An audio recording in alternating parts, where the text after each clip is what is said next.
Bonjour à toutes et à tous et bienvenue sur cette nouvelle vidéo de la chaîne T10 Vape. Aujourd'hui on se retrouve avec une vape info et nous allons parler du taux de nicotine. Comment bien choisir son taux de nicotine?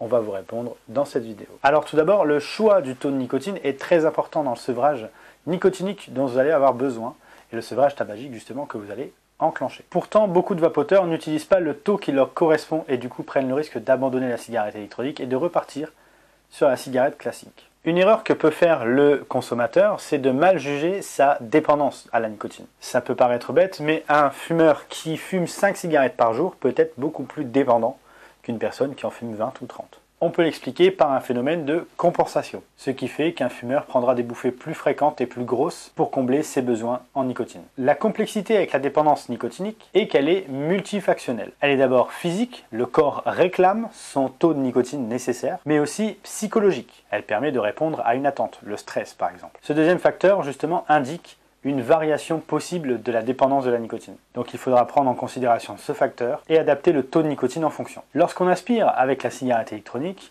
cela provoque un hit, un certain picotement, un certain grattement dans le fond de votre gorge. Ce qui se rapproche de ce qui se passe quand vous fumez une cigarette. Bien trouver son taux de nicotine, du coup, ramène aussi à trouver le hit qui vous correspond. S'il est trop faible, vous aurez donc la sensation de ne rien avoir.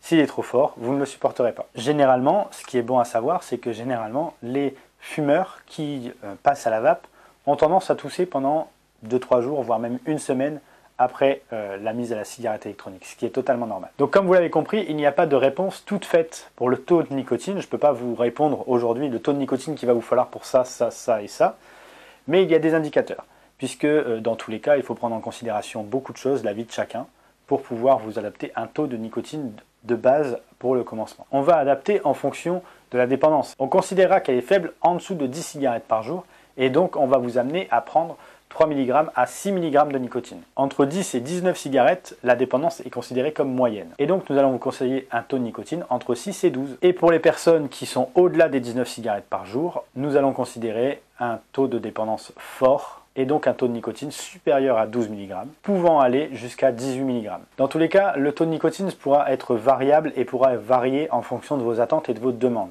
Mais il y a une chose qui est très importante aussi, c'est qu'il va falloir savoir trouver la différence entre la nicotine de base et le sel de nicotine. Pour cela, je vous ramène à une autre vidéo qui est parue sur la chaîne il y a très peu de temps. Donc malheureusement, pas de réponse toute faite, mais prenez en considération ces derniers éléments que j'ai pu vous parler. N'hésitez pas à marquer dans les commentaires si vous voulez des informations supplémentaires ou à me poser des questions directement sur les réseaux sociaux. Nous on se dit à très bientôt pour une prochaine vidéo. D'ici là, portez-vous bien et une bonne vape à tous.